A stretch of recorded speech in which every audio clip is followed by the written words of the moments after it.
Blog Talk Radio.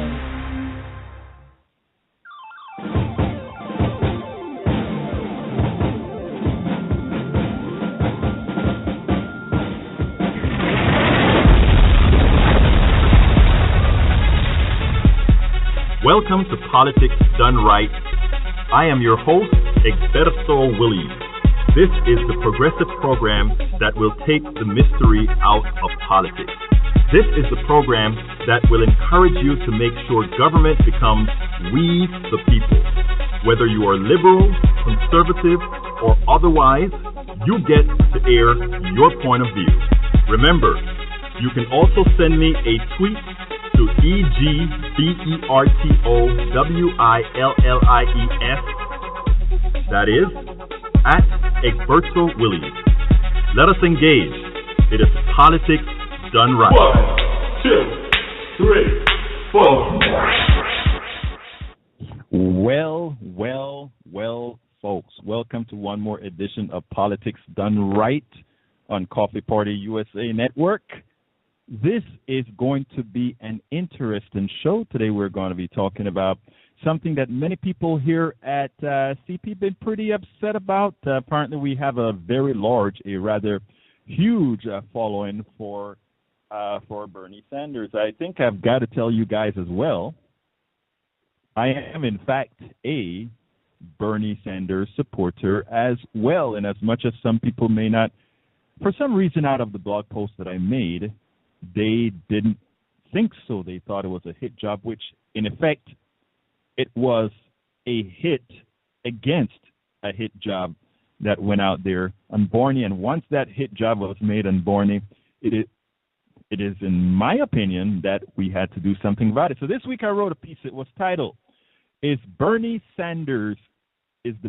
Sanders candidacy toast by his old, in single quote, misogynistic essay after Tim Murphy wrote an article that exposed a poorly written essay, Bernie Sanders, written by Bernie Sanders, that raised the eyebrows of many. Oh, I got a typo in there.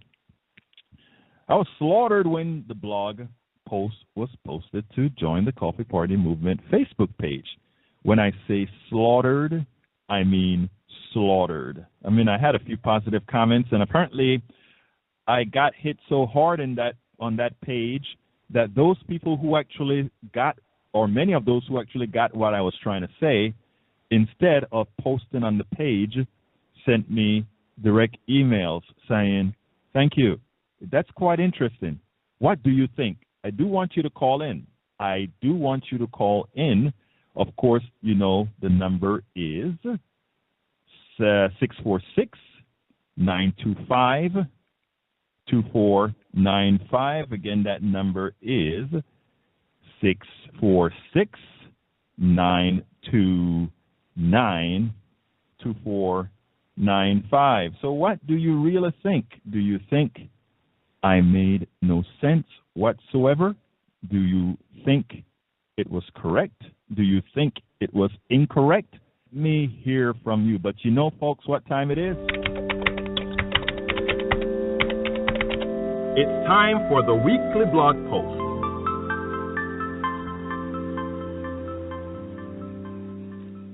Okay, here's the deal. I'm going to, for those who didn't read the post, many folks didn't read the post. They simply went ahead and commented based on the title.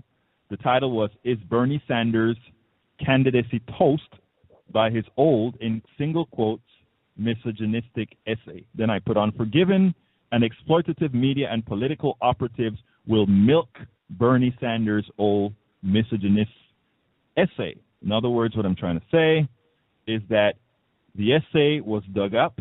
I have a slight suspicion the essay was dug out on the left, not on the right. But here goes the post. Bernie Sanders is an idealist with good, sound policies for America. Millions of Americans were just learning about what he stands for. They were learning that he is and has always been the champion of the poor and the middle class. When anti-corporatism wasn't vogue, he was an anti-corporatist. Inasmuch as Bernie Sanders has not been registering or as a substantial threat in the polls, as more Americans pay attention, his message was sure to resonate.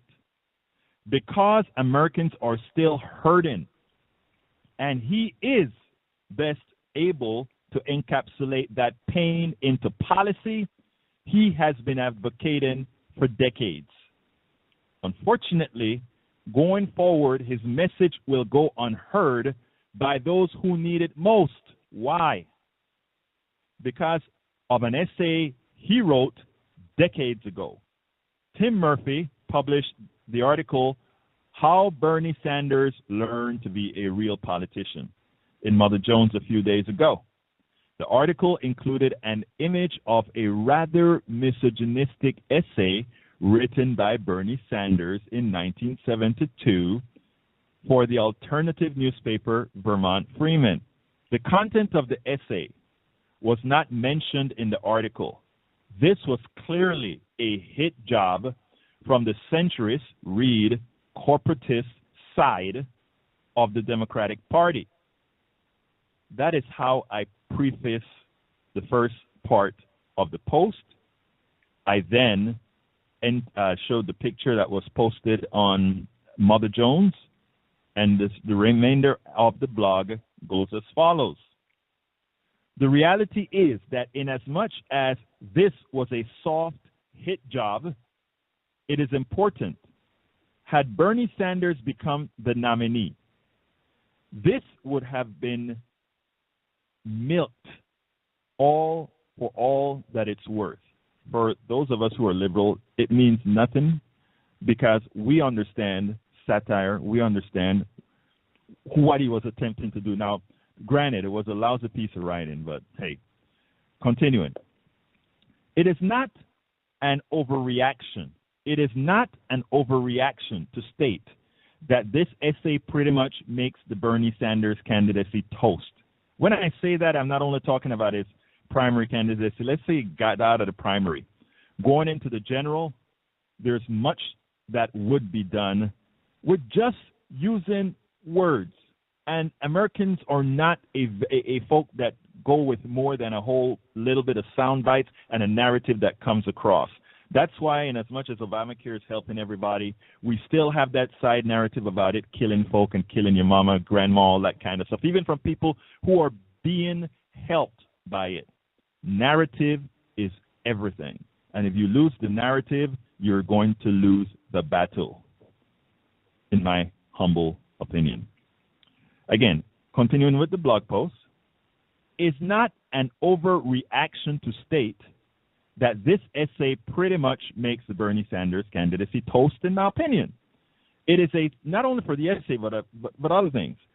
It is a sad reality that it will overtake his message, not for the faithful, but for those who most need to hear his message. The plutocracy's corporatist media cannot allow a democratic socialist message to take hold. They won't do that. And that is why they would, well, I'll go into a little bit of that further. Let me finish the essay first. Those who support Bernie Sanders need to move on. What I mean by move on, I mean you have to start looking at options. It's not about the person, but continuing. There are other liberals and progressives who have the ability to challenge Hillary Clinton, if that is what you want. They need to be encouraged to get into the race. Even Hillary Clinton supporters should want that. If she fails, who will be the real progressive alternative that is needed? Okay, the telephone number, 646-929-2495. Again, that number is 646-929-2495. If you want to speak, please push the number 1, and I will take your call. Again, that number, 646-929-2495. 2495. I actually went on to the coffee party, joined the coffee party Facebook page that really tore me apart. Would call in. I'd like to have a civil dialogue and see where do you think I have it wrong? What do you think I should be saying? What part of this is actually not of value for those of us who really want to ensure that a progressive agenda that helps students with their college loans, that helps folks with their wages, that ensures all these progressive values are effected and not just talked about. Where do you think the posting went wrong? 646-929-2495. Okay, I have one call. Let's see. This seems like Jack. Is this Jack? Yeah. How you doing, Jack? I think I can't understand about this 1972 criticism of Bernie Sanders. That anything that goes back to the past like that smacks of McCarthyism. Yes, it is. Absolutely. Yeah. So that should not hamper his campaign. I don't see why it should, because people don't remember that far back. 1972, that's 50 years ago. It's 47 years ago, whatever. Yeah. Look, you're right, Jack. You're right that it shouldn't affect the campaign, right? But there's a thing called reality. There's a whole lot of things that shouldn't affect campaigns. I don't know if you remember way back when Bush ran against, I think it was Dukakis. And apparently Dukakis had pardoned a young man, or not pardoned or released, allowed. Horton thing. That's Horton thing. Yeah, I remember that. Right. This goes back to 1988. Now, right. The reality had nothing to do with what Bush was attempting to do at all. There was nothing to do. It had nothing to do at all with anything. However, for the duration of that election, they used it. For the duration of that election, they used it. So what we are trying to say here, or what I was trying to say in the post is as follows. It doesn't matter at all. It really doesn't matter that this essay means nothing. It doesn't matter that Bernie Sanders has done everything right. If we don't get the narrative right, none of that matters, because the unqualified person would win if it is allowed for this to take hold. And my contention is that Democrats are so lousy. Even if you take a look at the Bernie Sanders campaign, Bernie Sanders has a great policy. I'm going to put the reason it's coming through, so I'm going to put you on hold for a while. Bernie Sanders has great policies. The policies that he supports are great, wonderful. How good is that making it through? It's terrible. It is actually terrible the way he is actually even marketing himself. The initial time that he came out to run, he came out frazzled in front of the Capitol. He looked like he really, just wanted to get it over with. When he did it in Vermont, he did a great job. In Vermont, he came out, he had a whole bunch of people there, and they were able to, it had the mantra of run. And after that, did Bernie Sanders go out stepping? Did Bernie Sanders go to college campuses and build a rapport? None of that sort of stuff started to happen. Things that could have been learned from how Obama actually ran a campaign that really built a grassroots. Not that, there are problems there, but really built a grassroots. I just missed, 412 just had their hands up, but let me get back to you, Jack. So do you follow what I'm saying, Jack?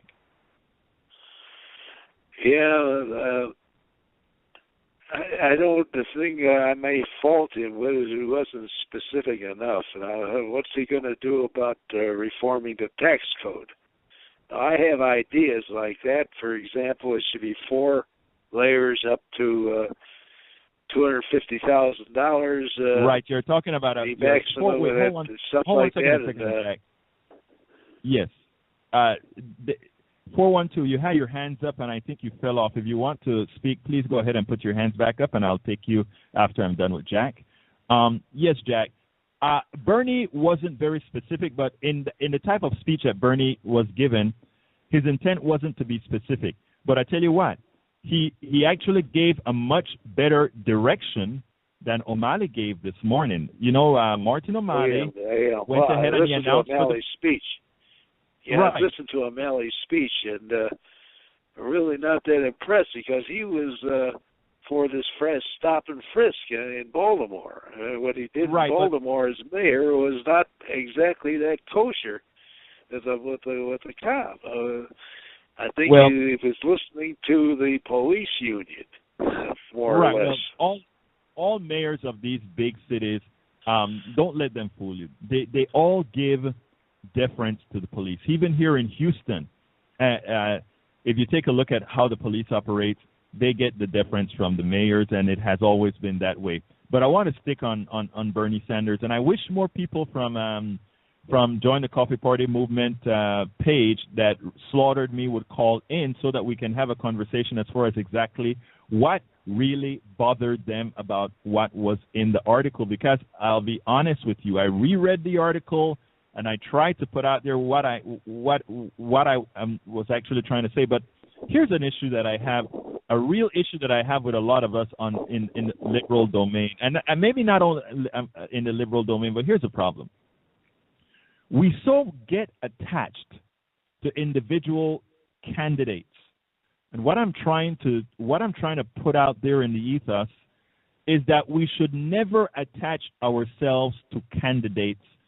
You know, that we're the candidates can be inspiring, but what we should be inspired by is the candidate attached to the policy. Because whenever we are attached to the candidate, they can always lead us astray. I mean, many folks, I remember during the Obama campaign, as I told many folks before, I initially was a Hillary Clinton supporter. Not until after South Carolina did I jump on the Obama bandwagon, and mostly because of some things that Bill Clinton had to say that made me think he wasn't who he actually said he was for some time. So therefore, that was what caused me to jump on the Obama campaign, and also Obama started to talk a whole lot more about health care and a lot of other issues. While here in Kingwood and watching the different house parties and student rallies, etc., for Obama, I noticed that people were getting very excited. They were almost I don't know the exact word to use, but they were really attached to the president as if he was some sort of an idol, as if he was walking on water or whatever. And I remember telling a guy next to me once, I said, this is dangerous, number one, because nobody can't live up to it. And secondly, then Senator Obama is a politician, a good one, but he is a politician. We ought to be supporting this guy for the policies that he says he's putting out there. And when the policies deviate from what he says and what we want for those of us that are progressives, we should let him have it for it. Now, what has happened is you don't get the opportunity. Many people get so attached to these candidates that they're unwilling to open their eyes for not necessarily for where the support of a specific candidate can affect the complete goal, the entire goal, what we're actually looking for. And those are the things that we have to be careful about. Bernie Sanders is a great guy. I like Bernie Sanders. And look, I would love to see Bernie Sanders win, because if he governs with the passion that he has, and if he really attempts to put through half of those policies that he wants to put through with regards to with regards to aiding the middle class, with regards to aiding the poor, and that I hate to use the word aiding because a lot of people think aiding means welfare, and now what we're talking about is in actually creating the access to success for all these different constituencies. If he were there, he could do it. But if his shortcomings will ultimately prevent him from prevailing in a race, no matter how much you love the guy, your love for the policy, your love for what's going to be accomplished ought to be a whole lot more. And what I found that's why I really wanted somebody out of that room, or for everywhere, anybody who read the posting that really sliced me or that cut me. I can take that. I want to hear the point of view from you. I really want to hear your point of view. 646-929-2495. Again, that number is 646-929-2495. If you're listening, just listening, give me a call.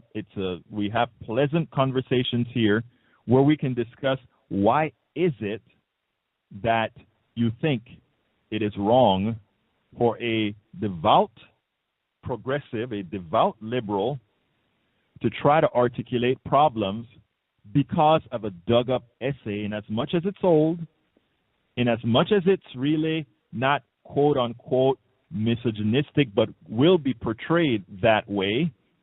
Why shouldn't we not be prepared that if we're going to stick with this guy, how do we overcome what's going to happen? If you take a look at what's going on in some of the I think it was a National Review. The National Review came in defense of Barney Frank. And there's a backstory there, but I'll discuss it after I talk to 412. 412, who do I have the honor of speaking with? 412, you're hot. 412, your mic is on. Hey, Egberto, it's Greg Russack. Can you hear me? Greg, come on in, my friend. So your explanation as to the purpose of your post is interesting because it does not come through at all in your post that way, at least not how I read it.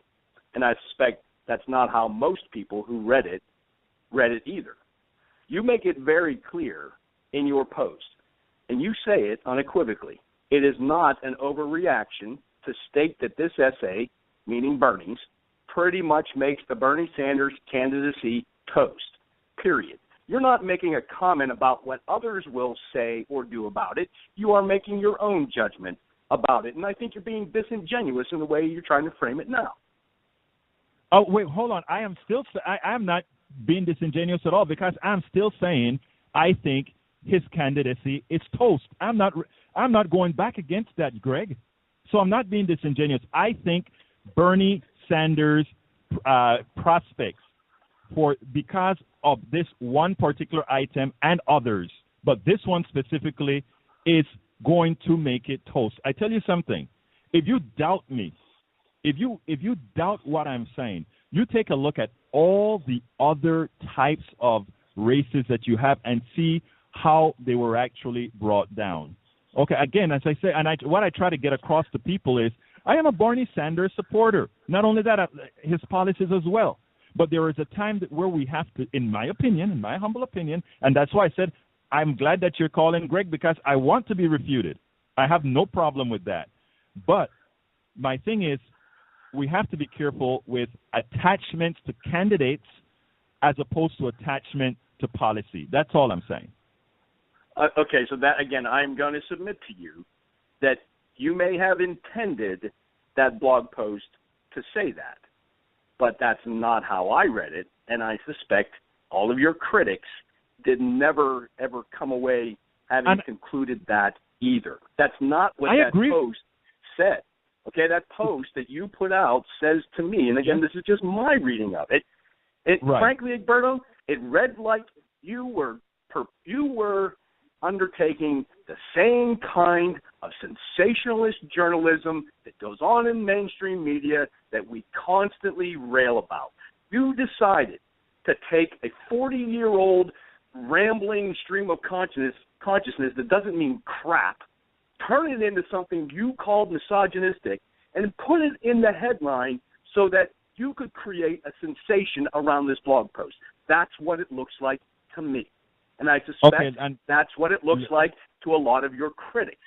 That's all I'm saying. Okay, let me tell you, sensationalism in the title, I'll definitely crop to that. Absolutely. And you know why?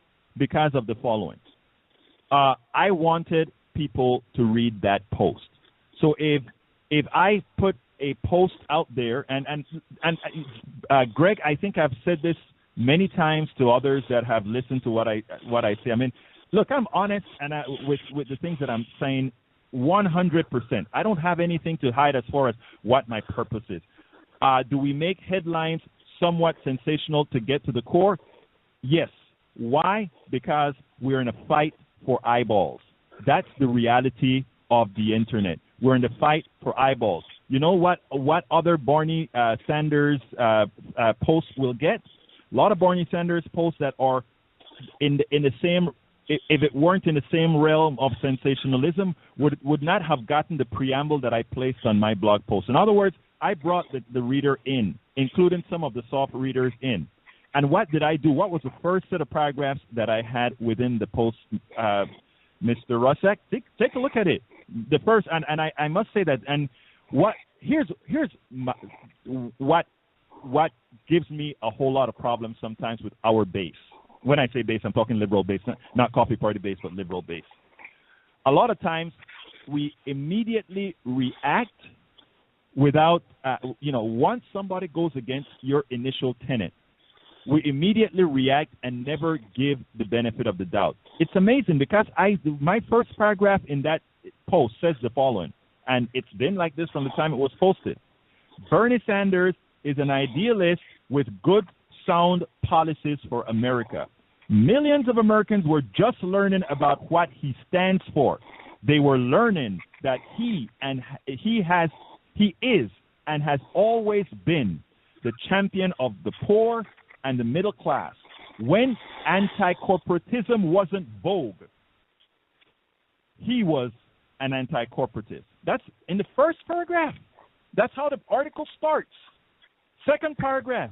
Inasmuch as Bernie Sanders has not been registered as a substantial threat in the polls, as more Americans pay attention, his message was sure to resonate. I preambled everything. In other words, what I'm trying to say, Greg, I will cop to having a sensationalist title to bring people in. I will tell you that. And when they got to my page, they saw exactly the reality about Bernie Sanders. But when they got to some other Bernie Sanders pages, what they saw was, in fact, this man is a creep. This man is a misogynist. So in coming to me in this post, they would have gotten that. My problem, Greg, is that many of us judge our own from the point of view as if you differ from what I want or believe immediately, I tear you down. And that's what I got torn to pieces. And you know what? Look, I'm an activist. I'm in this business a very long time. So it has very little effect personally on me, but what effect it has on me is to say, man, do we have a whole lot of work to do. That's what it says. You say it, Greg. Again, I'm going to stand by my assertion that your blog post struck me, and I can only speak for myself. How did the first two paragraphs strike you? How did the first two paragraphs of my post strike you? Did you ever? Egberto, yes. I'm suggesting that the post has to be taken in its total. That the post was, in my humble opinion, meant to be nothing more than inflammatory hyperbole over something that any thinking American wouldn't actually even put any credence in, because having read something like that that's 40 years old, you know what I thought?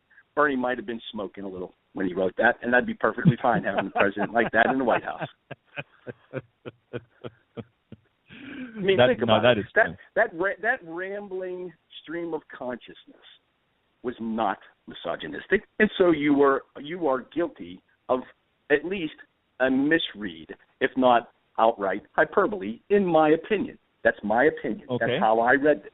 Number two is, as I said earlier, you are playing the same game that corporate media is playing with us, and that is, let's find the most distracting, diverting, unimportant aspect of someone's character, and let's throw it out there as red meat.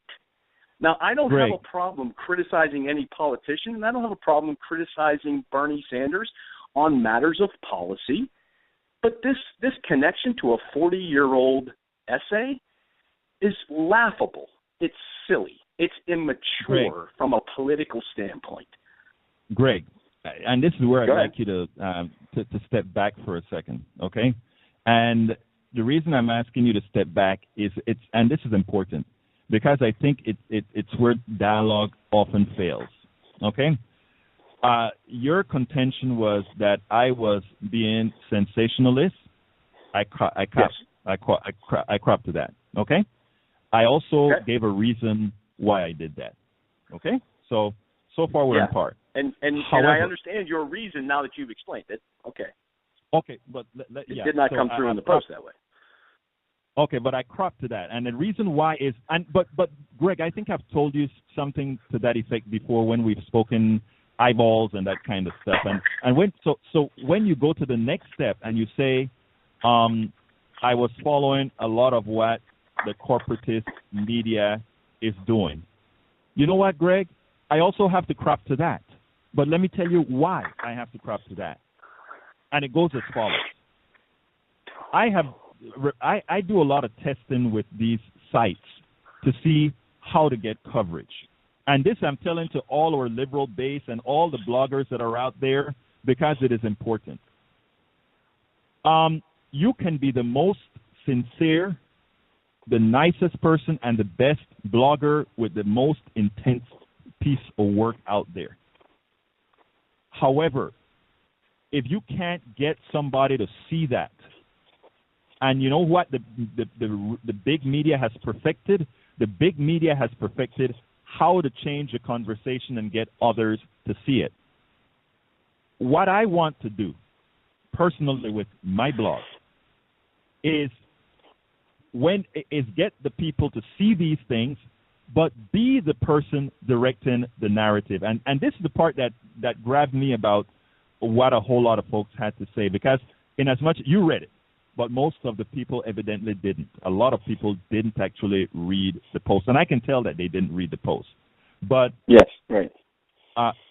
And I had some conversations on my personal page. There's one good follower of mine that was she was like, Egberto, I cannot believe you posted it. And then when we went through the discussion, her next statement was, may I post this discussion to my friends who are upset at you right now? Because she understood what I was trying to do. I don't mind explaining or not only that, adjusting in such a manner that people can get the message. But what I find not fair, Greg, and in this case, this is where I'm going to hit you for.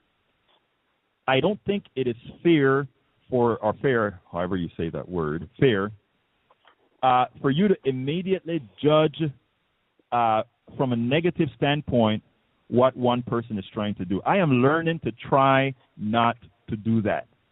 And that opens more dialogues for me. And I think it opened more dialogues for most. I am not going to question unless you go out and do some crazy stuff, I'm not going to question your integrity. But what I'm saying is there's some reasons why, many of us do the things that we do. And in this case, folks were mad. I try to explain to them, for those who were willing to give me a chance to explain what I'm trying to do. And most of the folks who came one-on-one, we were both satisfied. Some people said, well, there's a big mistake that I did make that I hope people had seen that I changed.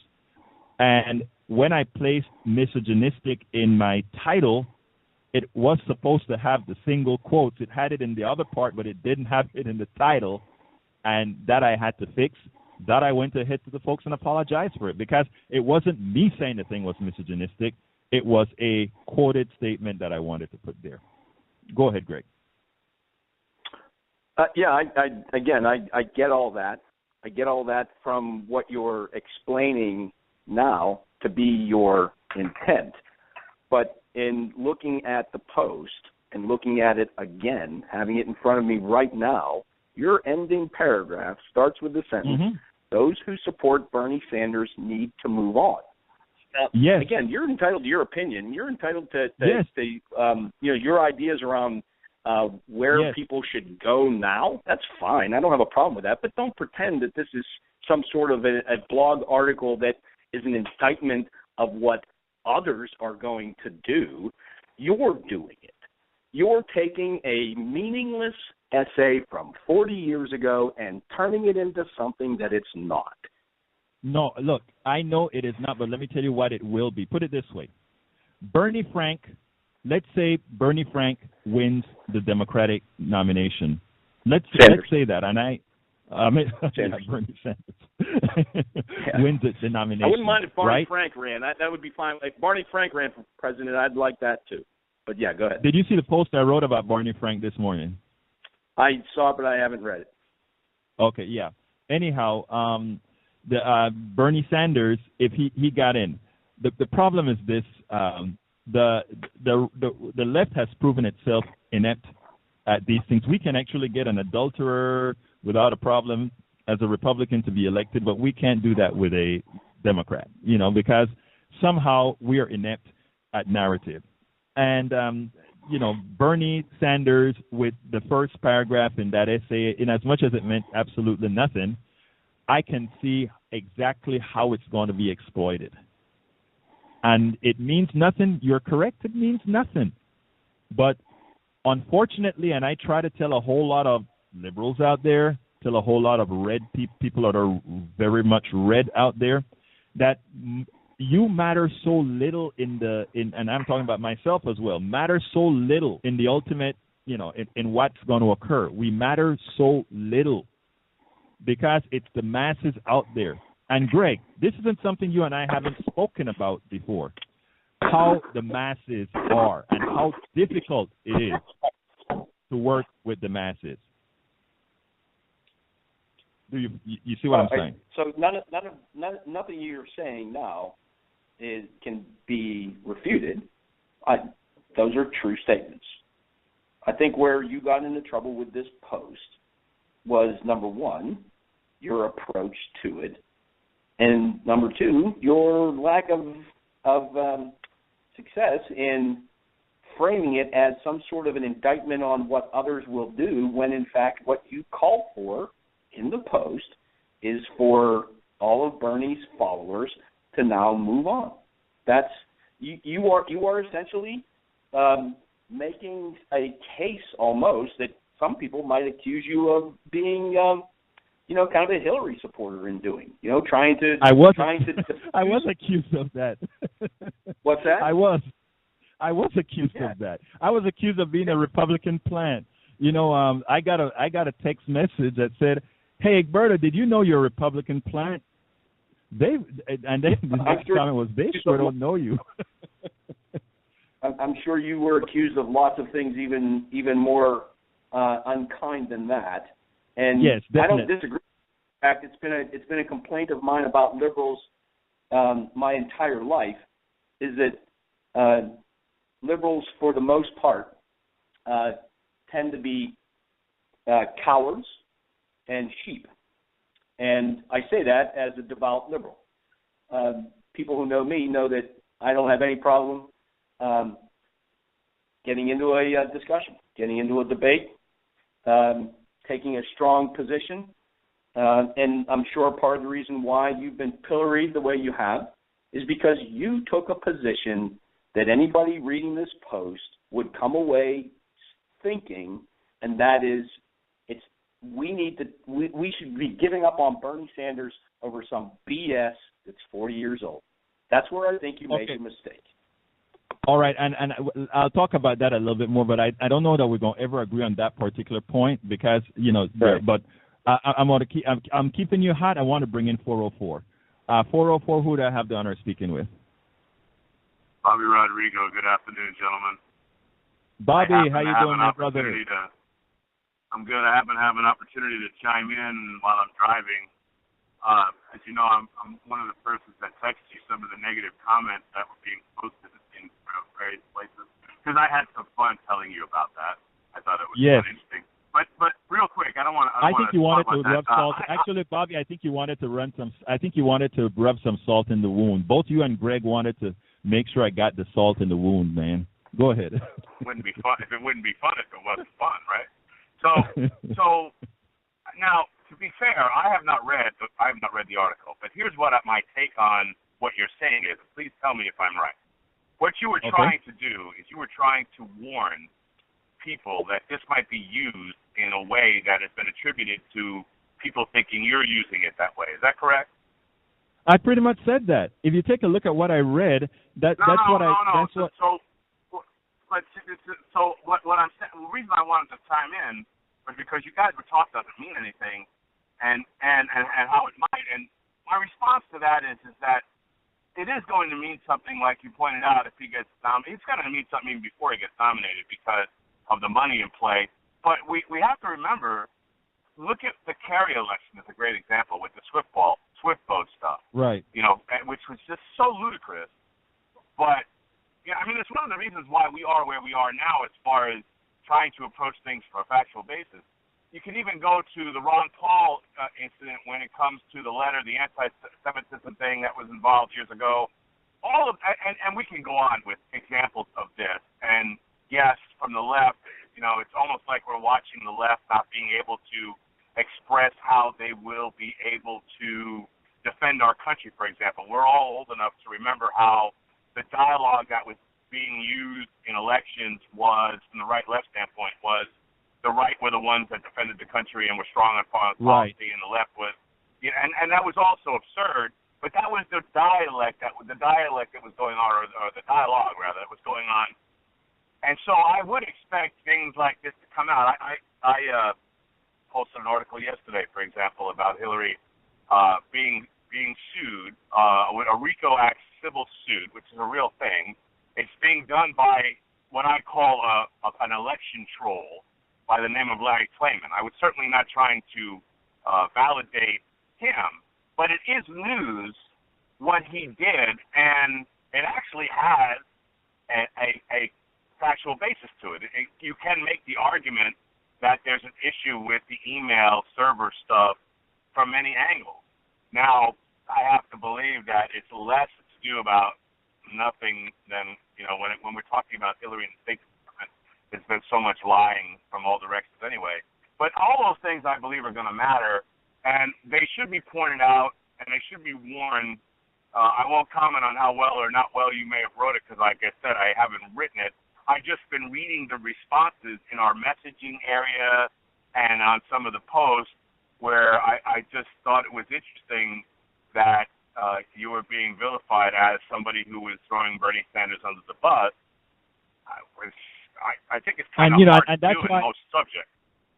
It's interesting because the first three paragraphs were dedicated not only to praise Bernie Sanders, but to put out there, and none of this post hasn't changed. There's one thing that was changed of the post, and that is worse. I apologize for this to a couple of my followers because, I always like to be straight up with what I'm writing, and that is that I didn't put misogynist in single quotes.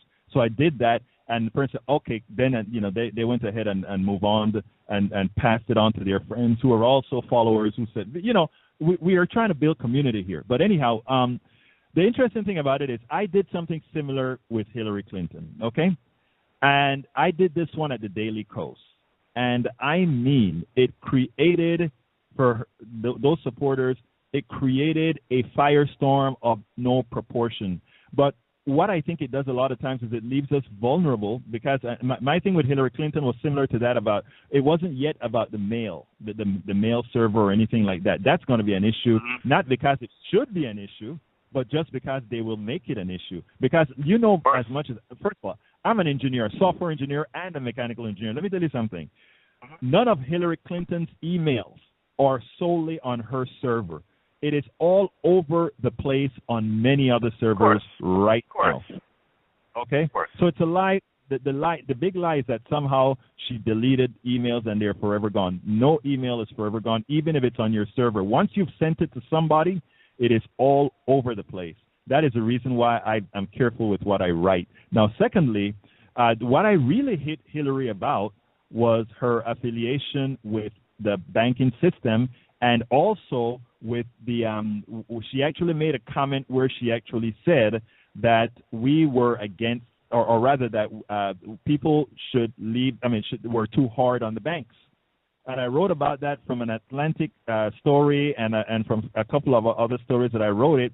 And then I think I titled it, and Greg, this is where the sensationalism comes in again. I titled it something to the effect of, "This is the interview that may prevent Hillary Clinton from becoming president." Yeah, it's kind of sensational. But the reason why I wrote that is that, interesting enough, this was before all these other guys came into the picture. And I started to write then as follows. Republicans are going to be coming into the race, and I think this one is in that particular blog, from her left flank. In other words, they're going to be running as populists. And guess what happened over the last several weeks? Rick Santorum starting to sound like a populist. Rand Paul sounds like a populist.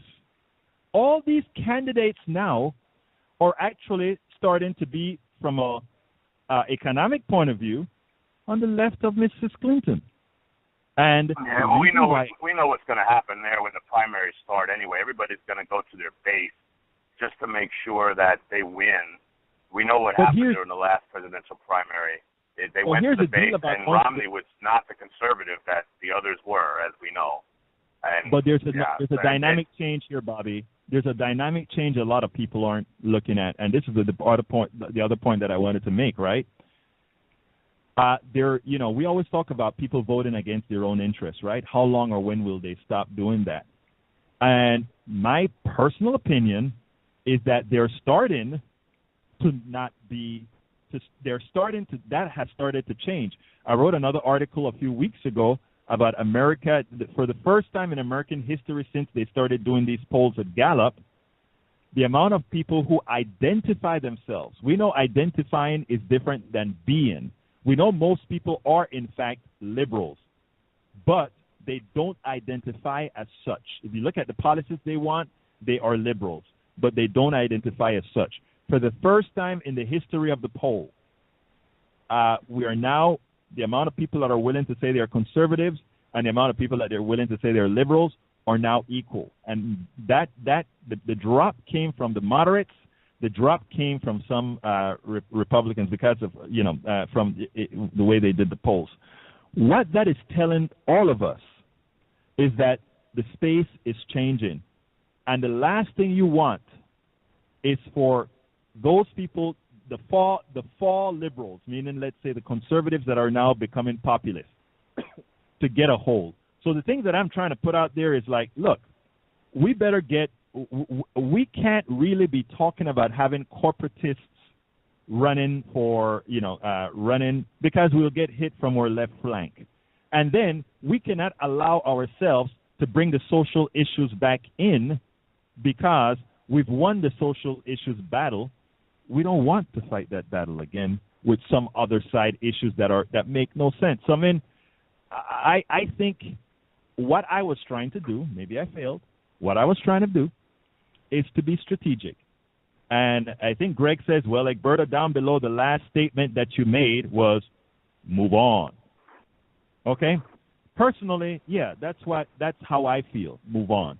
He's right. That's how I feel. Move on. I'm telling folks who trust my word or believe in the things that I say that work with me, I'm telling them also to move on. Why? Because if we can find somebody that's out there, a real progressive that's going to be there, ready to do the job, that is what we should want. We shouldn't be tied to a candidate. We should be tied to policy. I'll be honest with you. There are a lot of times during the Obamacare debate, I think we should have been more forceful to get some of the things that we wanted, and I was just as guilty as anybody else following the candidate instead of just going the policy. Greg, you want to add anything to this, sir? Egberto, yeah, I want to ask you a question. I just want to make sure I'm clear. What you're suggesting is that as a result of this 40-year-old stream of consciousness, people should give up on Bernie Sanders. Is that what you're saying?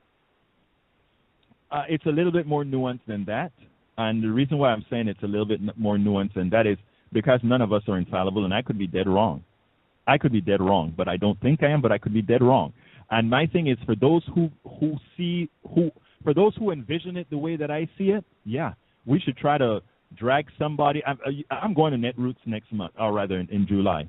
And I tell you what, there's going to be a whole lot of things as far as where do we go from here, as far as from the liberal base. What is the real move to be made? And I'll have my little say up in there as well. But I mean, the thing is that is my opinion. And again, I could be wrong, Greg. You're entitled. You're entitled to your opinion, and I will defend your freedom to express it wherever you like and however you like. Right. That's not the question. I'm simply trying to make sure that I understand what your rationale and what your reasoning is. And so let me share my opinion, and that is if you and others at Netroots, if anyone wastes any more time on this issue with Bernie Sanders, it is a colossal waste of time and a complete disservice to the American populace who actually needs to have a discussion about real issues, not bullshit. And this is bullshit. Okay. I think it is bullshit too. But Greg, I think it's bullshit. Unfortunately, bullshit is what. Can I say that on? Yeah, we are internet radio. You just did. Hey, Greg, why are you making me do these things, dude? Hold on, let me get 210 into this. Let me get 210. But wait, before I get 210, but Greg, what I want is this, okay? With all of us that are here in this space, you have to give people the ability to differ in the way they think without crucifying them. And I would like us to start getting there. And we're not there yet. That's all I'm saying. Of course. I agree with that. Thank you. 210, you're hot. Yeah, Egberto, how you doing? My dear friend John, are you going to crucify me as well, sir? Well, sometimes I don't know about crucifying, but I mean, I agree completely with Greg. I mean, what you're saying is ridiculous. Bernie Sanders has 24% in Washington State, and nobody else is even close to that. Bernie Sanders is far and away the best candidate in the Democratic field, and, I'm going to support Bernie Sanders. The article was a tough read, but he wrote that, 50 years ago? I mean, how old was he, 25 years old? I mean, probably less than that. I just don't think it's going to even be brought up by anybody. I mean, maybe it will by the Clinton camp, but I just don't think it'll have any longevity. And I just don't think. I think it's a nothing issue. I would. Let me look. And I said this in a couple of posts from the people that were tearing me up. I said, I would love to be wrong. I really want to be wrong, okay? And I don't. And I told another person, if I'm wrong, I am going to write a post and I'm going to be telling you guys how wrong I was. I don't look. You have to reach a stage. Go ahead. I said, were you saying something, Greg? Yeah, get started. I didn't hear you. Get started. Oh, you think so, huh? Why don't you tell me, Egberto, what your ideal candidate is that exists out there right now that is actually running or that you would like to see run? How about we go there? The only person that I think could make a dent right now in the liberal sphere, but she isn't running, you're right, is Elizabeth Warren. And I think Elizabeth Warren is actually positioning herself for a Hillary Clinton fall. Okay, in other words, Hillary Clinton. I'm not asking you about it. Yes, that's who I want. That's who I want. I want Elizabeth Warren. Yes. Okay. But she really is not. Did you hear the comment this morning? Did you hear the comment this morning that Martin O'Malley made about the presidency is not just a crown to get passed between two families? I kind of like that. That was the title of my blog post today. That was what came up, because he was so right. He said it's not something to be passed along, and he also placed Hillary and Bush in the same space when he said that Goldman. Yeah, I agree. So, but here's the funny thing about it. Before I wrote that post, I was playing with some graphics, right? And I did some graphics that had Hillary morphed into Jeb Bush, but I couldn't get the right color balance, and I didn't want to put it out there with the bad color balance. But I actually had it going where it phased right into the other ones, and I got two pictures that are similar, and it was scary. I just did that for fun, folks, okay, just for fun. But anything else you want to add, John, before we take off out of here? No, I mean I agree with you with the Warren campaign, and I was actually, part of the movement to draft her. I actually went and had a meeting and went in front of the largest mall, and we're doing signs and stuff like that, right, trying to get people to. And it's funny because one of the people who were there, when I went to the first meeting, I said, the only substantial difference between, of course there are slight differences between Warren and Sanders, is that Warren, has more of a, she's more acceptable to people, right, because, the lady said, "Oh yeah, Bernie Sanders, he's an old man without charisma and all this stuff." But for me, I don't care about that. I care about issues. And so right, Warren exactly. Warren would have got more of the vote, but Sanders is going to promote the issues that I want to see promoted, and Warren would also. And so those issues being promoted are the most important thing out there, because look right, what Hillary's saying. Now, I don't believe if Hillary's elected that she's going to follow through on all this stuff. No, she won't. But Hillary is talking like Sanders and like Warren, and she knows exactly. She has to, because if she wasn't doing that, the numbers would be a lot closer. And so, look, let me tell you, I had Charles Chamberlain on my KPFT Politics Done Right on KPFT. You know who he is, right? He's the executive director for the for DFA, for the Democracy for America, and he's the one who's running that draft Elizabeth Warren thing. And that's exactly what he said. He knows that all these people are going to try to go to the left of her in order to prevent her from getting in. But if you take a look at what she's been doing lately, you can see that she's making herself visible for that fall, in case that fall occurs. And I still think. Oops, I'm running out of time, folks. I'm gonna ask each of you to take 10 seconds. So, quick 10 seconds, Greg, to finish me off. Thanks for the opportunity to have the conversation, Egberto. Have a nice weekend. You too, sir. Bobby, give me 10 seconds. I think that the difference in the election, as far as issues are concerned, is going to happen with Internet awareness, continued Internet awareness for people communicating with each other. That's going to create a difference this time than last time. Thank you, Bobby. Jack, give me 10 seconds, Jack. Yeah, okay, it's just that I'm an independent. I don't identify with. I'm not for any candidate, but I say that any Democrat will be better than any Republican for president. Thank you, sir. Got to cut you right there. And John, give me your final comment, John. 10 seconds. Don't give up on Bernie Sanders. Stranger things in the world have happened. Bernie Sanders has got a vision for America, which is going to help Americans, and don't give up on him. I'll be supporting him John, all the way. I'm not going to give up on him because you and Greg told me that I am wrong. But anyway, folks, thank you very much for listening to Politics Done Right. I'm Egberto Willies. Come back next week where we'll have a great subject. Have a wonderful day.